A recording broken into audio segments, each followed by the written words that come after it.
Shalom, pagi bersama Tuhan Kepala, Bapa yang bersemai dan kerajaan surga, yang boleh kami kenal di dalam nama Tuhan Yesus Kristus. Pada pagi yang cerah, sebelum kami mengadakan Absalaim, kami adakan mesbah keluarga, mesbah pribadi. Kami boleh naikkan pujian dan penyembahan, kami boleh rindu untuk mendengarkan renungan firman-Mu. Roh Kudus, urapi kami, sucikan hati dan pikiran kami, sehingga butir firman-Mu menjadi berkat buat kami. Haleluya. Shalom, pagi. Mari sama-sama kita akan membaca firman Tuhan. Kisah Para Rasul pasal 25. Kisah Para Rasul pasal 25 ayat pertama sampai ayat 12. Paulus di hadapan Festus naik banding kepada Kaisar.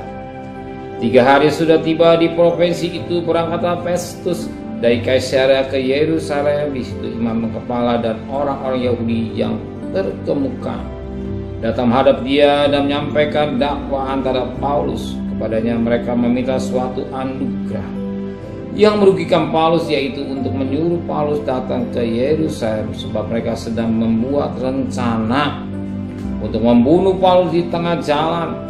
Festus menjawab bahwa Paulus tetap ditahan di Kaisarea, dan bahwa ia sendiri bermaksud untuk segera kembali ke sana, katanya. Karena itu baiklah orang-orang yang berwenang di antara kamu turut ke sana bersama-sama dengan aku dan mengajukan dakwaan terhadap dia jika ada kesalahannya. Festus tinggal tidak lebih daripada 8 atau 10 hari di Yerusalem. Setelah itu ia pulang ke Kaisarea. Keesokan harinya ia mengadakan sidang pengadilan dan menyuruh menghadapkan Paulus. Sudah Paulus tiba di situ, semua orang Yahudi yang datang dari Yerusalem berdiri mengelilinginya, dan mereka membuatkan banyak tuduhan berat terhadap Paulus yang tidak dapat mereka buktikan. Sebaliknya Paulus membela diri, katanya, aku sedikit pun tidak bersalah, baik terhadap hukum Taurat orang Yahudi maupun terhadap bait Allah atau terhadap Kaisar.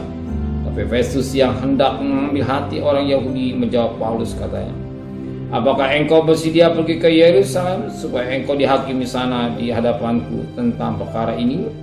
Tapi kata Paulus, aku sekarang berdiri di sini di hadapan pengadilan Kaisar, dan di sini aku harus dihakimi. Seperti engkau sendiri tahu benar-benar sedikit pun aku tidak berbuat salah terhadap orang Yahudi.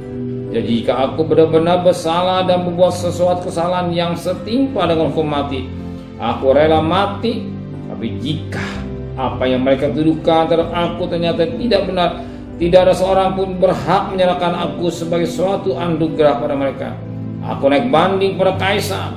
Setelah berunding dengan anggota pengadilan, engkau telah naik banding dengan kepada Kaisar, jadi engkau harus pergi menghadap Kaisar. Puji Tuhan. Saat Paulus juga di hadapan Festus, dia menyampaikan tuduhan, orang yang menyampaikan tuduhan yang berat dalam hidup Paulus. Ternyata mereka tidak bisa membuktikan. Dan Paulus menyampaikan tentang dirinya.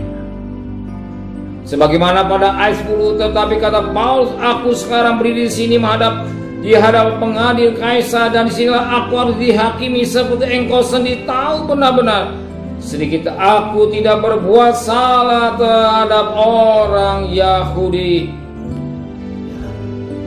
Paulus menyampaikan pembelaan bahwa dia tidak sedikit pun aku berbuat salah terhadap orang Yahudi sebagaimana dituduhkan. Betapa penting tuduhan-tuduhan yang mengenai pada Paulus ini ternyata tidak satu dapat dibuktikan, sebab mereka menuduh dengan tuduhan yang berat. Sebagaimana pada ayat 7, sudah Paulus tiba di situ, semua orang Yahudi yang datang dari Yerusalem berdiri mengelilinginya, dan mereka mengakukan banyak tuduhan berat terhadap Paulus. Tuduhan yang ditujukan kepada Paulus ternyata mereka tidak dapat. Mereka tidak dapat buktikan, mereka tidak dapat buktikan apa yang dituduh oleh Paulus. Mereka tidak bisa buktikan. Dan Paulus sebagaimana dikatakan tadi ayat yang ke-10. Sedikit pun aku tidak berbuat salah terhadap orang. Ya, kata-kata Paulus biar mengena dalam hidup kita. Amin. Kata-kata Paulus biar mengena pada hidup Bapak, tidak ada sedikit pun yang aku berbuat salah atau orang Yahudi. Dengan begitu tidak salah. Kenapa? Penting hidup. Firman Allah mereksi. Bukan kita marah, justru kita semakin menentang. Kenapa? Sebab itu firman Allah berkata dalam Efesus pasal yang ke-6 ayat yang ke-27. Firman Allah berkata, supaya dengan demikian ia menetapkan jemaat dalam dirinya dengan cemerlang tanpa cacat atau kerut atau serupa, tetapi supaya jemaat kudus dan tidak bercela. Satu ketika kita juga harus menghadap tata pengadilan Kristus, supaya diri kita tidak cacat dan celah. Tidak ada kesempatan orang menuduh dalam hidupnya. Tidak sempat orang menuduh dalam hidup saudara. Betapa penting kita hidup dalam kekudusan dan tidak main-main apa yang dikatakan dosa, sehingga hidup kita boleh berkenan di hadapan Tuhan. Amin. Sebab Tuhan, sebagaimana tadi Efesus 6, Efesus 5 sekarang ayat 27, Tuhan ingin dapatkan gerejanya yang tidak cacat celah. Mungkin dia hidup kita tidak main-main dosa, kita hidup sesuai dengan terang firman Allah, supaya hidup ini boleh berkenan kepada Tuhan. Amin. Hidup yang menyenangkan Tuhan.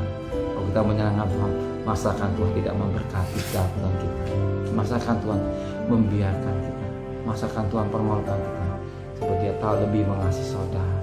Amin. Sebab dirinya diberikan apa sih dengan kebutuhan materi, dia sudah sangat, dia pasti mencukupi hidup saudara hari ini. Soal bekerja, berjaga, percayalah, dia siapkan berkat dan hidup saudara. Amin.